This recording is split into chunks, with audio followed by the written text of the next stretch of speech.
Hello guys, maligayang pagbabalik sa aking channel. Gustong-gusto nyo bang gumawa ng Smurf account sa ML pero hindi nyo magawa dahil iniisip nyo na baka mawala ang download resources nito?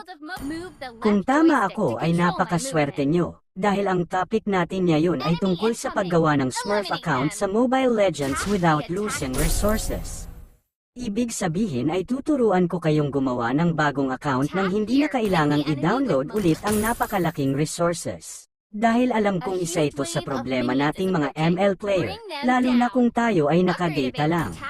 Kaya kung interesado kayo sa topic na ito ay siguraduhin tapusin ito hanggang huli para walang mamiss na step at maging matagumpay ang paggawa natin ng Smurf account. Pero bago natin simulan ay inaanyayahan ko muna kayong mag-subscribe sa aking channel. At sinisiguro ko sa inyo na bawat video na i-upload ko ay makakatulong sa inyo. Kaya kung nakasubscribe na kayo ay maraming salamat po at sisimulan ko na. Sa method na ituturo ko sa inyo ay gagamit tayo ng application na kung tawagin ay Parallel Space o mas kilala sa tawag na Clone App.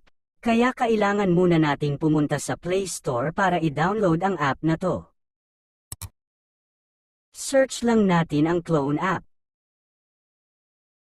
Then install natin itong second accounts na kulay white at violet ang logo. Actually pwede naman kahit ano ang piliin nyo dyan dahil pare-pareho lang naman ang mga yan. Pero dahil yan ang nakarekomenda at may pinakamataas na ratings kaya yan ang pinili ko. Sa oras na matapos ng mag-download ay open lang natin. Tapos i-click ang agree and continue. At yan kung nakikita nyo, naka-clone na agad ang Mobile Legends. Pero kung sakaling hindi agad naka-clone ang sa inyo ay ganito lang ang gagawin. I-click ang plus button. Hanapin lang ang Mobile Legends then add. Wait lang matapos. At yan na. Ganun lang kadali. Pagkatapos nating maklone ang ML ay open lang natin ito.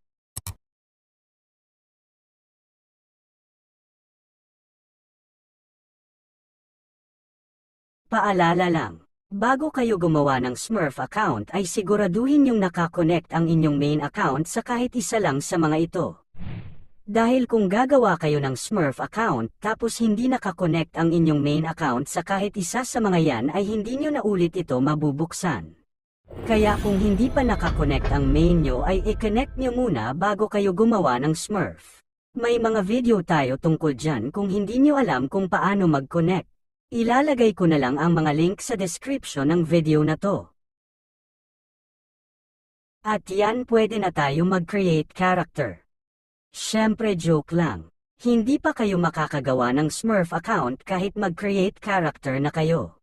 Dahil clone lang ang Mobile Legends app na inopen natin na yan. Kaya para makagawa na tayo ng Smurf ay pindutin lang natin itong switch account. Tapos i-login nyo lang ang main or other Smurf accounts nyo dyan. Ako yung Smurf account ko na lang ang gagamitin ko. Nakakonect siya sa Moonton kaya i-click ko itong Moonton account. Tapos ilalagay ko lang dito ang email at password ng Smurf ko. Blurred lang natin para sa seguridad.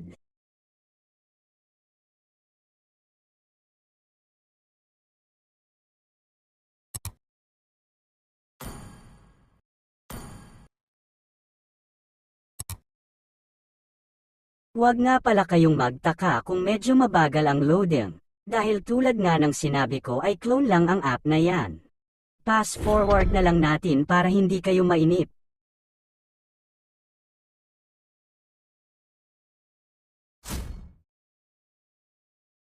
Pag nasa home screen na tayo ng Mobile Legends ay punta lang tayo sa account settings.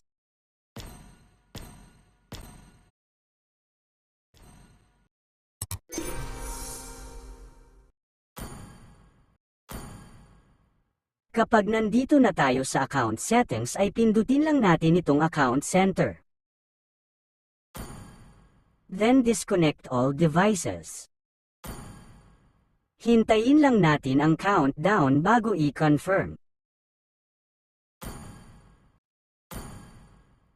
Pagtapos na nating ma-disconnect all devices ay pwede na nating i-close ang clone app na ito.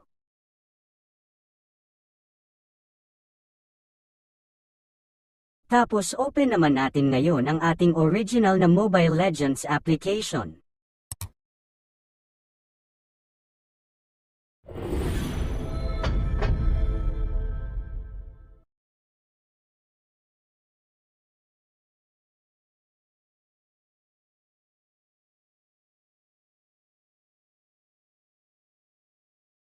At yan kung napapansin nyo, create character.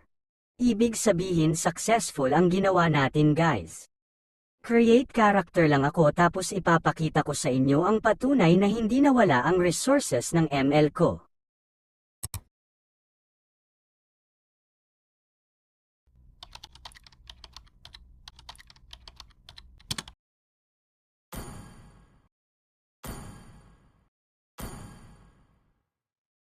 Fast forward ko na lang siguro ang practice na to para matapos agad at maipakita ko na sa inyo na hindi nawala ang resources ng ML natin.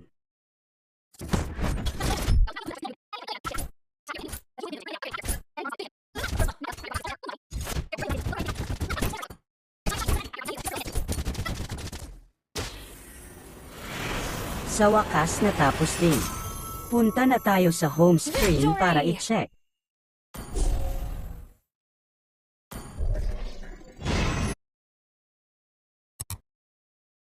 Kung nakikita nyo ay naka-check siya. It means success ang paggawa natin ng Smurf account without losing resources.